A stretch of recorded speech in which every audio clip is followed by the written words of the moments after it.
Be honest, have you ever picked up a gorgeous skein of yarn, turned it over and thought, what in the world do all these symbols and numbers mean? Weight, gauge, fiber content, it's like trying to read another language. Well, don't worry, I've got you covered. Today, I'm breaking down how to read a yarn label so you'll never be confused again. No more guessing, no more surprises when your project turns out too big, too small, or completely different than what you expected. And to make things even better, I'm using the label from Lion Brand's brand new Wool Ease DK to show you exactly what to look for when choosing yarn. Whether you're shopping online or in store, after this video, you'll know exactly what you're buying and how to pick up the perfect yarn for your next project. So grab your favorite skein, maybe a cup of coffee, and let's decode these labels together.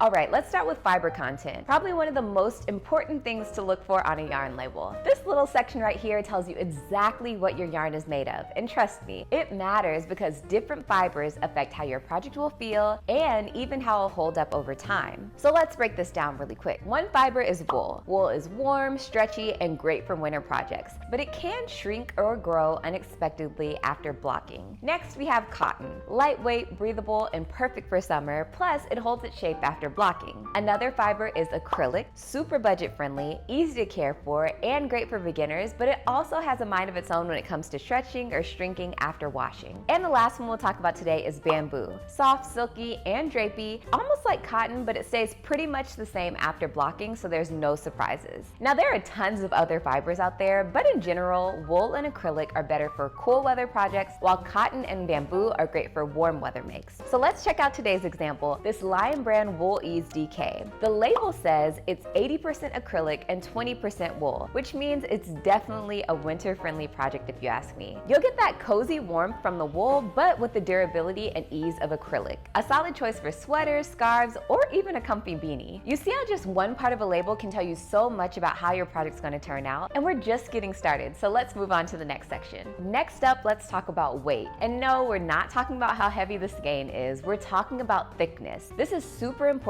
because the thickness of your yarn affects everything. Your stitch definition, how drapey or stiff your project turns out, or even how big or small your finished piece will be. On a yarn label, you'll usually see a little yarn symbol with a number inside, ranging from 0 to 7. Here's what those numbers actually mean. 0 is lace weight. It's super fine, airy, and used for delicate shawls. 1 is super fine. It's sock weight yarn. It's great for socks and lightweight garments. 2 is fine yarn. It's also called sport weight yarn. It's slightly thicker than sock weight, but still very light. Next, we have 3. It's light yarn, or also called DK weight, popular for sweaters and baby items. Next on our list is the ever popular weight 4 yarn, also called medium or worsted weight yarn. It's probably the most common weight for beginners. Next, we have 5, which is bulky yarn, and it's great for fast projects like chunky scarves and blankets. Next, we have 6, which is super bulky. Think giant squishy blankets and big statement pieces. And finally, we have 7, jumbo yarn, the thickest of the thick, used for arm knitting or giant stitches. So why does all this matter? Well, if a pattern calls for worsted weight yarn and you grab a super bulky yarn, your project's gonna turn out way bigger than you intended. But here's the thing, not all worsted weight yarns, or any weight really, are created equally. 2 different worsted weight yarns might feel totally different in thickness, which means substituting yarn isn't always as simple as just matching the number.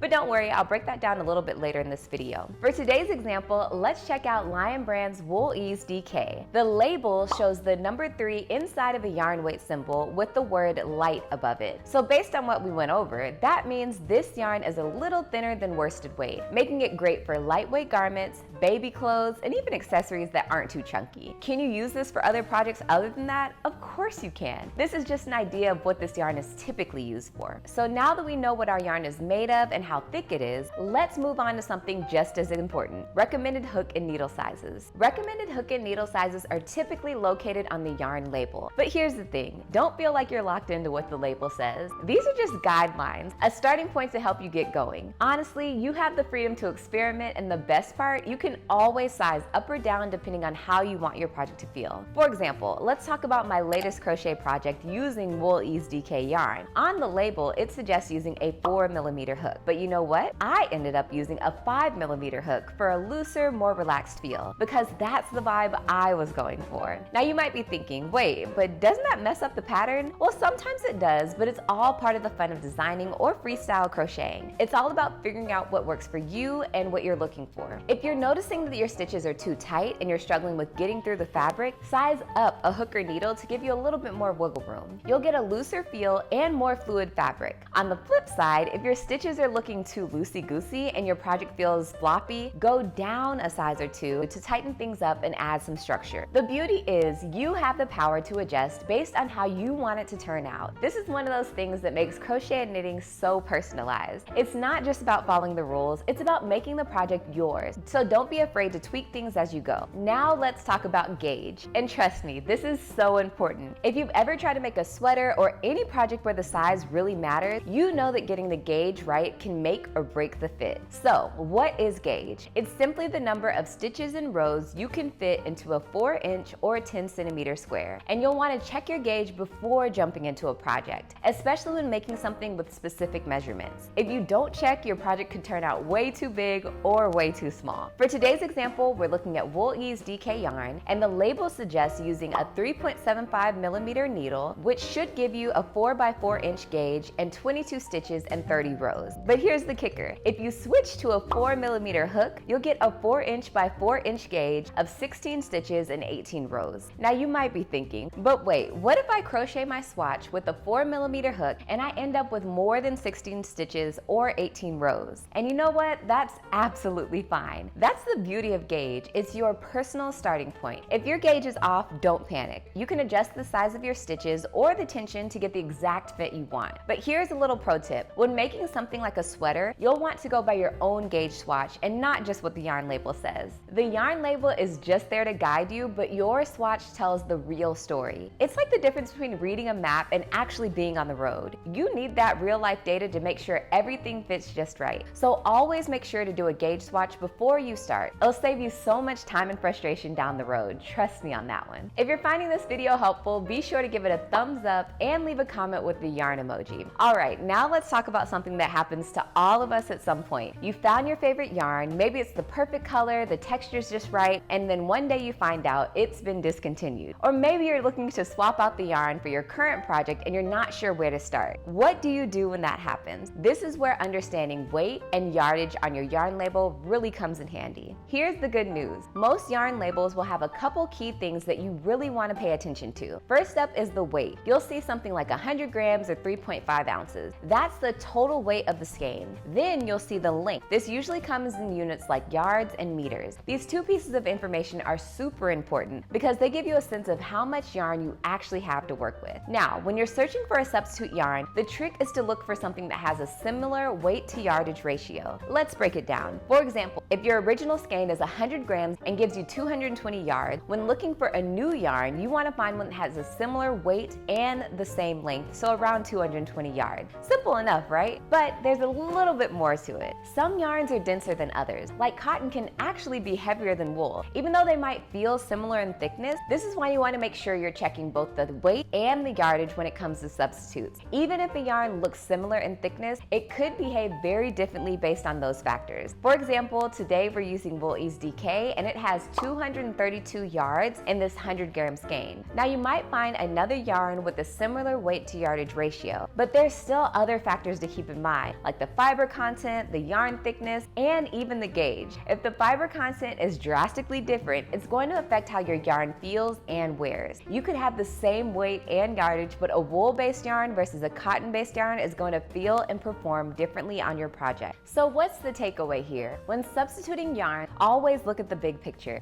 Don't just compare the weight and yardage, also consider texture, fiber content, and how the yarn feels overall. It can be a bit of trial and error, but when you find the perfect substitute, you'll feel like you cracked the yarn code. All right, we've covered fiber content, weight, hook and needle size, gauge, and even yarn substitution. But before we wrap up, here's one last thing that can make or break your project: care instructions. Listen, I don't know about you, but when I'm out shopping for clothes, if I see a tag that says dry clean only, I immediately ask myself, is it really worth the effort? Do I love this enough to take the extra trip to the dry cleaners? 9 times out of 10, the answer is no. And the same thing applies to yarn. If you're making a project that you want to use often, like a cozy sweater, a baby blanket, or even a scarf you'll wear every day, check the care instructions before you buy the yarn. Some yarns are super low maintenance. You can throw them in the washer and dryer with no problem. Others, not so much. Some need to be hand washed, lay flat to dry, or even blocked every time you wash them so they maintain their shape. Let's take a look at today's example. This yarn label clearly says machine wash and dry, gentle cycle. That means that this yarn is pretty easy to care for, and I don't have to stress about special washing techniques. But if this were a delicate wool or alpaca yarn, it might say something like hand wash cold, lay flat to dry, which means I'd have to be a lot more careful. Now be honest with yourself. Are you the type of person who's totally fine with hand washing your handmade sweaters? Or do you know for a fact that if something can't go in the washing machine, it's never getting clean? If you're someone who prefers low maintenance yarns, it's better to check before you commit. The last thing you want to do is put hours of work into a project only for it to shrink, felt, or completely lose its shape after one wash.